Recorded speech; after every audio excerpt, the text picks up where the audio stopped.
We had to make one change to our cropping plan, and that was we had to take beans out of the rotation this year because it just became too late to sow them. Land wasn't fit to sow until end of April, so it was just too late to sow beans. Other than that, we stuck to the plan on everything else. Over the past few days, the bright sunshine, warmer temperatures and long days has everybody feeling that summer is here at last. This lovely weather is allowing farmers to get through crop management tasks at their own pace. The poor weather in March and April disrupted most farms, which some are still catching up on. Many farmers were forced to adjust cropping from oats to barley or drop crops altogether, such as beans, as it was too late to plant to crop to achieve an acceptable harvest date or acceptable yield. You are listening to the latest episode of the Tillage Edge with me, Michael Hennessy. We would really appreciate it if you could listen, follow and give us a review on Apple or Spotify or wherever you get your podcast from. I'm joined by Don Summers, who is farming just south of Enniscorthy, County Wexford, and John Mahon, the Tillage Signpost advisor. We chatted about how Don is managing through the difficult year and how his actions are still helping to address environmental concerns. I chatted to them on Don's farm this week as he was about to head out spraying for the evening. I first asked Don about the difficult season and if it affected his cropping plans. Yes, we had to make one change to our cropping plan, and that was we had to take beans out of the rotation this year because it just became too late to sow them. Land wasn't fit to sow until end of April, so it was just too late to sow beans. Other than that, we stuck to the plan on everything else. Okay, and was that to do with your establishment system? You're in a min-till system down here, or did your neighbours find it every bit as difficult? It wasn't helped by our establishment system. I know people did get going earlier with ploughs, but they probably sowed into less than ideal conditions.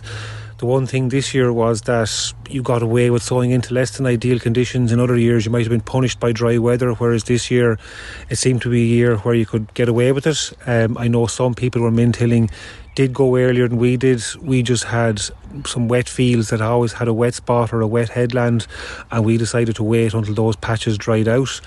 We possibly could have forced them and gone earlier, but that was the decision we made, and that's what we did. Okay. And just in terms then of you've no beans in the system, it's generally maybe 15% of your cropping area. Yeah. How is that going to affect your long-term rotation now?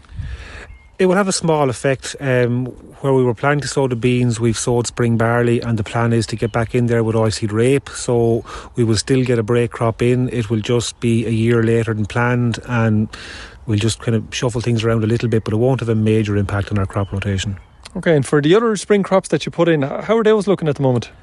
They're looking okay. They're not that long emerged. They're probably at growth stage 12, 13, so they're up. They're not showing any signs of stress. I suppose we have to decide now is whether or not to go with an insecticide, and this year I've decided not to go with an insecticide based on aphid numbers and past experience. We're not going with an aphicide this year.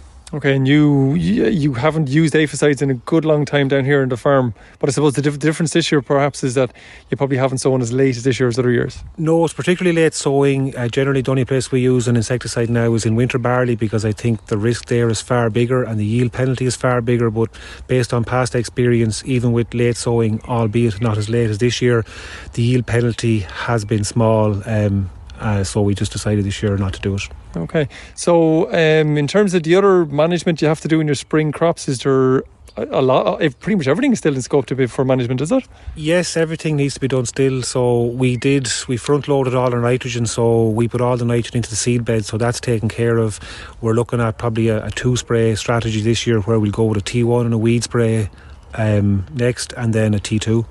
Okay, so stick it all pretty much in one, weeds and disease, and then just come back with disease thereafter, make it simple. Yeah, weeds and a cheap and cheerful T1, because I think it's going to have a very short span on the crop, where we're back in with a proper T1 or a proper T2 then, so yeah, that's the plan.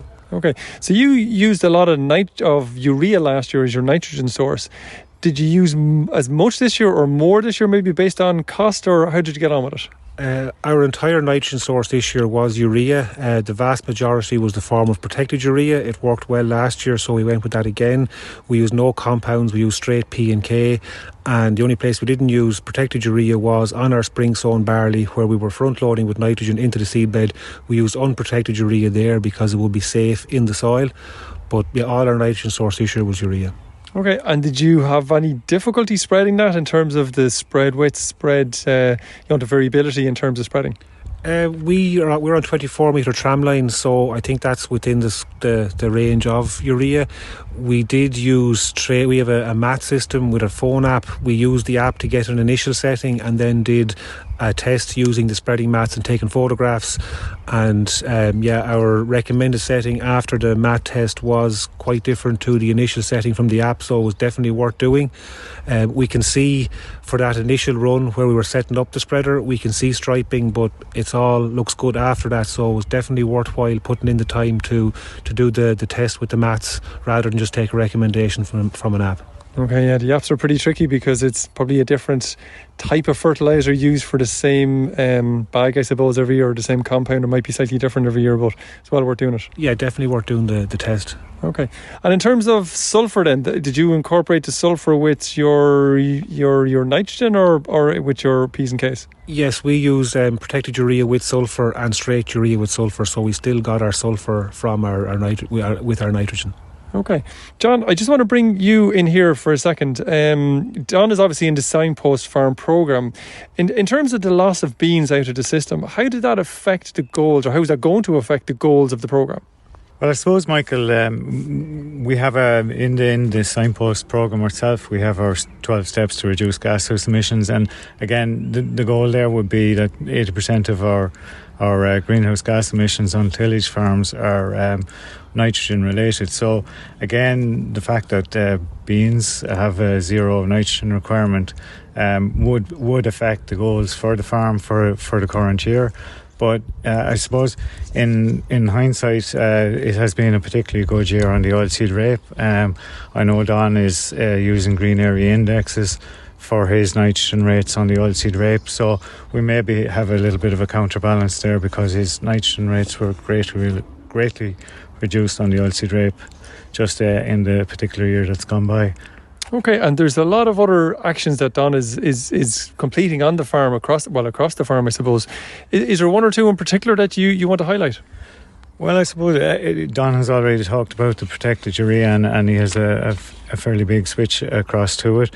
The two most important ones, I'd say, he's heavily involved in using organics on the farm. He has his own spreader and uses a lot of chicken organic material. And I think that's a great effect. He has a particular system with his storage and his management of it, and how he gets it out onto crops. And I suppose the second one is the chopping of the straw, which is heavily involved in the straw incorporation measure. And he's maximising out to the 40 hectares that he can apply that. So those two measures, to me, particularly, are of great benefit on the farm. Okay, and Don does a good bit of cover cropping. Don, just to ask you about that cover cropping, you use it quite extensively for all your spring cropping the following year. And as harvest is only just around the corner, what sort of plans do you have for that? And maybe in terms of mixes, what do you use over that period? The plan tends to change depending on harvest date, because if we're, say, harvesting winter barley, I tend to go with something like Phacelia and vetch and clover because they establish and grow well when sown early.